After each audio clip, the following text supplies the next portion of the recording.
Sumainyo ang Panginoon. At sumaiyo rin. Ang mabuting balita ng Panginoon ayon kay San Lucas. Papuri sa iyo, Panginoon.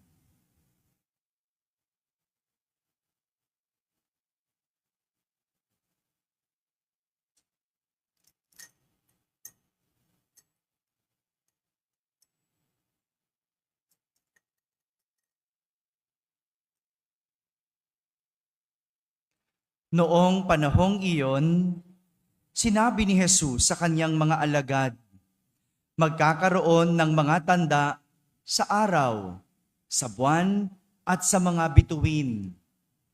Sa lupa, ang mga bansa ay masisindak at malilito dahil sa ugong at mga daluyong ng dagat. Ang mga tao ay hihimatayin sa takot dahil sa pag-iisip sa mga sakunang darating sa sanlibutan, sapagkat mayayanig at mawawala sa kani-kanilang landas ang mga planeta at iba pang katulad nito na nasa kalawakan. Sa panahong iyon, ang anak ng tao ay makikita nilang dumarating na nasa alapaap. May dakilang kapangyarihan at malaking karangalan. Kapag nagsimulang nangyari ang mga bagay na ito, magalak kayo sapagkat malapit na ang pagliligtas sa inyo. Mag-ingat kayo na huwag magumon sa katakawan at paglalasing at mabuhos ang inyong isip sa mga intindihin sa buhay na ito. Baka abutan kayo ng araw na yaon na hindi handa, sapagkat darating iyon nang di inaasahan ng tao sa buong daigdig. Kaya't maging handa kayo sa lahat ng oras. Lagi ninyong idalangin na magkaroon kayo ng lakas upang makaligtas sa lahat ng mangyayaring ito at makaharap sa anak ng tao.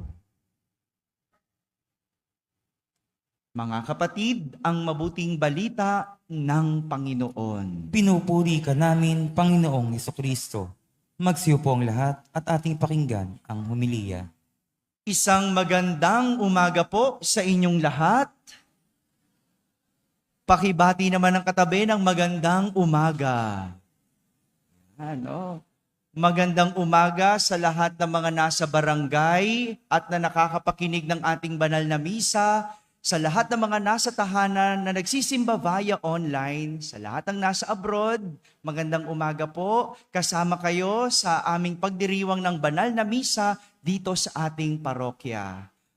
Magandang umaga rin sa mga nasa orchestra. Naman dito, no? Wala sa balcony kasi maulan eh. Yung mga nasa orchestra dyan sa gilid, magandang umaga po.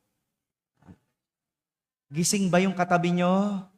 Ay, hindi ko kayo nakikita pero alam ko nakikita nyo ako. Magandang umaga po.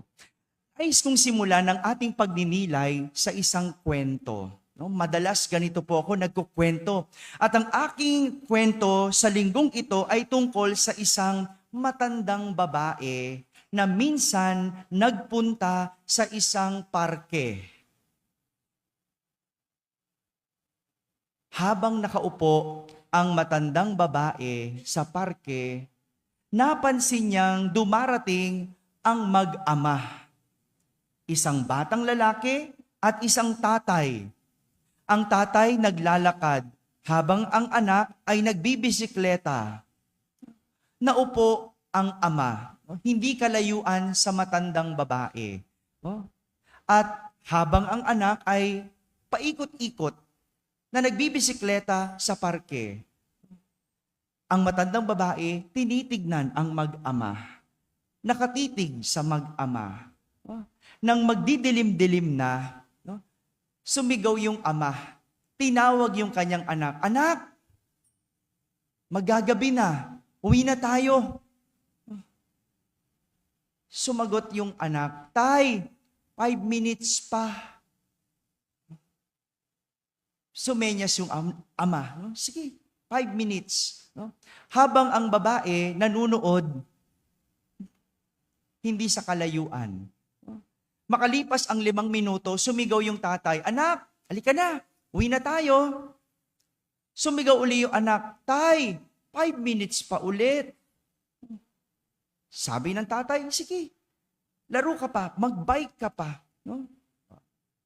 Yung matandang babae nakatingin pa din. Inoorasan. No? Alam mo naman ng mga babae, no? Nakatingin sa buhay ng may buhay. Tatahi-tahimik lang pero CCTV yan. Ganyan yan, no? So nagbibilang yung katabi, no? 5 minutes plus 5 minutes, ilan na? 10 minutes. Makalipas ang 10 minutes, sumigaw yung tatay, "Nak, halika na. Gabi na. Uwi na tayo." Sabi nung anak, "Tay, 5 minutes pa. 5 minutes na lang." Sabi ng tatay, "Sige, 5 minutes." Yung tatay, pinanunod lang yung kanyang anak. Habang yung matandang babae, pinanunood ang mag-ama. Makalipas ang 5 minuto na naman, sumigaw yung tatay, no? "Anak, halika na, gabi na."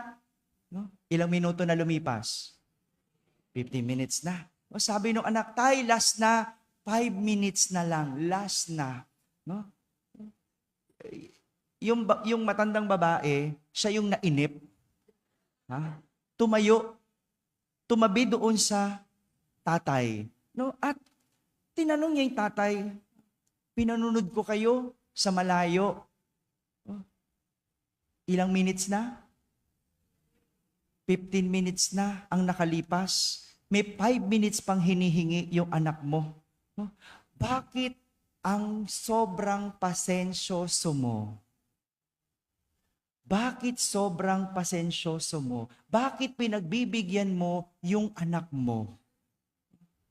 Sabi nung tatay, "Alam mo, ang akala siguro ng anak ko, nag-iintay ako at nakakapaglaro pa siya ng 5 pang minuto.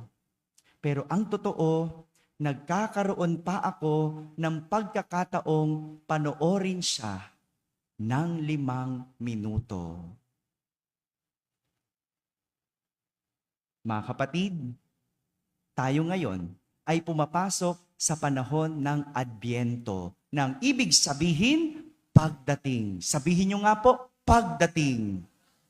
Yan ang ibig sabihin ng Adbyento. At yung kwento ko kanina, itong aral na tinuturo sa atin ng unang araw ng Adbyento.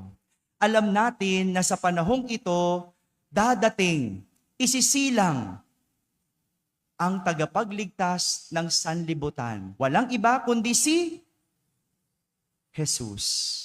Ito po ang tinutukoy ng ating mga pagbasa sa araw na ito. Sa unang pagbasa, tinutukoy ni Propeta Jeremias na ayon sa Panginoon, may paparating na isang pangako na magpapairal ng katarungan at katwiran sa buong lupain. Alam nyo, nung panahong yon, maraming mga injustices, no? Yung kawalan ng katwiran, kawalan ng hustisyang nangyayari. No? May mga hari na pasasa, ginagamit ang kapangyarihan, no? Noong panahon yon. Noon yon, ha? Hello. Hindi ngayon, ha? Noon. No? Kaya ang pangako, mayroong isisilang na magpapasinaya, magpapairal ng katarungan at katwiran sa buong lupain. At dadating ang araw na yon, maliligtas ang mga taga-Huda at mapayapang mamumuhay ang mga taga-Jerusalem. Ito po ang tinutukoy ng unang pagdating ng Panginoon o ang first coming. Sabihin nyo nga, first coming. Yan ay walang iba kundi ang pagsilang ni Jesus. That's the first coming. Yung isinilang si Jesus. Samantala, sa ating ebanghelyo, narinig natin kung paano mangyayari ang ikalawang pagdating. O sa Ingles, alam nyo yun? Galing second coming. Sinong dadating? Yes, Si Jesus pa din. Pero medyo kakaiba. Kakaiba ang second coming dahil ayon kay San Lucas, magkakaroon ng kaguluhan sa mundo. Mayayanig at mawawala ang mga planeta. Pero makikita nating dumarating mula sa alapaap na may dakilang kapangyarihan ang anak ng tao. Ganyan daw ang second coming. May pagyanig, may mawawala, may kaguluhan, pero may dadating. Pagdating. Anumang klase ito, una o pangalawang pagdating, isa lang ang sinasabi. Isa lang ang pinupunto ng ating mga pagbasa. Paghandaan at panabikan at hindi kainipan. Paghandaan, panabikan, at hindi kainipan. Madalas, kapag pinag-uusapan ng pagdating, ang madalas nating ginagawa ay ang mag-intay. Di po ba? Kapag ikaw ay may asawang OFW, anong iniintay mo? Padala? Ba't ganon? Ha? Hindi mo siya iniintay na bumalik? Father, padala na lang kaysa bumalik. Huwag na lang umuwi, yung pamasahe, ipadala na lang. Ito naman mga to, walang ka-sweet-sweet. Huh? Kapag ikaw ay may sakit, anong iniintay mong dumating? Kagalingan, di ba? Kapag ikaw ay nag-aaral, anong iniintay mo? O, baon daw ito. Hindi ba iniintay mo yung graduation mo? Hindi ba? Di ba ganun yun? Kasi nag-aaral ako, iniintay ko yung pag-graduate ko eh. No? Di ba ganon? Kapag ikaw ay bagong mag-asawa, anong iniintay ninyo? Ha? Magkaanak, di ba? Nag-iintay magkaanak. Kapag ikaw ay empleyado at December, anong iniintay mo? Galing. Bonus. Kung empleyado ka, hindi ka naman empleyado, ano iniintay mo?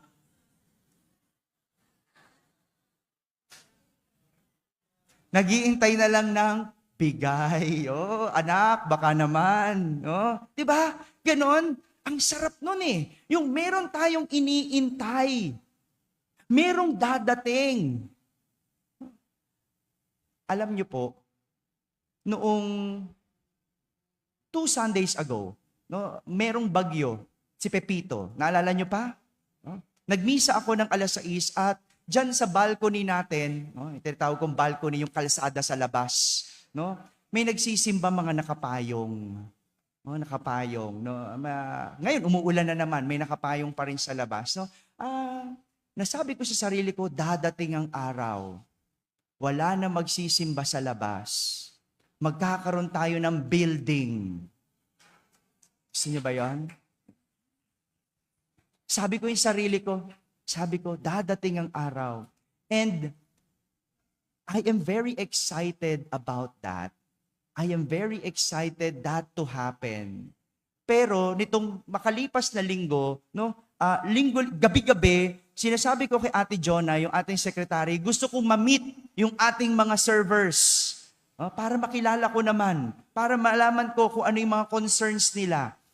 At ang laking gulat ko, nung tinatanong ko, ilan po miyembro ng inyong grupo? Magmula sa lector, hanggang sa lay minister, sa kolektora, sa BEC, sa SSDM, hanggang sa choir kagabi. Pag dumadating sa ganon ang tanong, hindi nila masagot. Sabi ko, bakit? Ayun pala, hindi alam kung ilan ang active at ilan ang hindi active. Kapag hindi ka active, kabilang ka ba? Di ba, hindi ka rin makasagot, no? Yung hindi naman kabilang, alam mo agad sagutin, hindi. Pero pag alam mong kabilang ka, pero hindi ka active, parang, oo, hindi. Hindi mo masagot ng diretso. At doon ko nakita yung problema. Gusto ko mapapasok ang mga tao kapag nagsisimba, pero meron pala kaming mga lingkod na nasa labas. At yun ang gusto kong mapapasok. Yun ang iniintay kong makapasok. At sabi ko kagabi sa mga choir, no, gamitin ninyo ang Adbyentong ito para mag-isip, mag-recollection, tingnan, gusto ko bang maglingkod? Ganon din sinabi ko sa lay minister, di ba? No? May isang lay minister, sabi niya, Father, kasi hindi po ako makapag-serve kasi nagbabantay ako ng tindahan. No? Isang oras lang, ayaw magsara para sa Diyos. No? Pero sabi ko, sige, kung kailan na lang malugin tindahan mo, saka ka bumalik. Okay ba yan? Kasi pag nalugi yan, babalik yan eh. No? Kasi pag yumaman yan, baka di na lalong bumalik. No? Sabihin ko na lang, kung kailan na lang malugin yung tindahan, saka ka bumalik. No?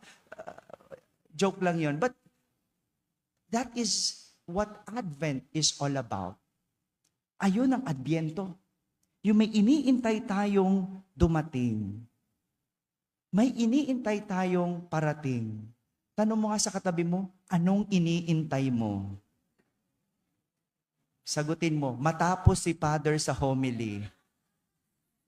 Pikit na yung iba eh, no? Pabulusok pa lang ako, ito naman mga to, oh. At yun yung Adbyento ko. Sa akin, yung magkaroon tayo ng building. Yung mabalik ko, yung ating mga server. At gusto kong gawing disposisyon yung katulad ng ama sa aking kwento. Hindi nakatingin sa oras. Hindi nakatingin sa araw. Kasi pag tinignan ang oras, ang araw, tumatagal ang paghihintay. Tama? 5 buwan na akong may sakit, ang tagal naman gumaling. 9 na buwan na yung asawa kong wala. 3 years pang bubunuin, ang tagal naman. Ang tagal naman malugi noong lay minister namin. Kailan kaya siya babalik? Yung mga choir namin, meron daw silang report, may pag-aaral, may trabaho. Kailan kaya sila babalik? Kailan kaya mawawala? Kung doon ako titingin, ang tagal ng pag-iintay. Pero yung kwento, yung tatay sa kwento ko, ano inintay? Yung anak na dadating. Hintayin ko na lang, tingnan ko na lang yung building. Baka sakaling bumilis. Tingnan ko na lang, dadating din yan, babalik din yung mga lingkod natin. Hindi ako maiinip. Kung iniintay mong yumaman, no, tingnan mo na lang yung pagyaman. No? Ibig sabihin, marami pa tayong pwedeng gawin. No? Kuya Badad, lahat ng mga head ng mga ministries natin, huwag tayong magsawang magintay. Tingnan natin yung dadating. Tingnan ang dadating. At ibig sabihin nun, marami pa tayong pwede at dapat gawin. Mga kapatid, ngayong unang linggo ng Adbyento, pinaalahanan tayo ng mga pagbasa na may dadating. Maaring may kaguluhan muna, maaring may delubyo, may bagyo, gaya ng sinabi. Maaring merong injustices, pero ang sinabi, dadating. Kung iniintay mong gumaling, maaring magdusa ka muna. Kung iniintay mong makamove on, maaring masakit muna. Kung iniintay nating magka-building, maaring maraming pagsubok muna. Kung iniintay nating yumaman, maaring maraming hirap muna. Pero ang sinasabi, may dadating. Dadating. Tumingin sa dadating. Dahil kapag tumingin sa dadating, kailanman hindi ka maiinip. Amen? Amen.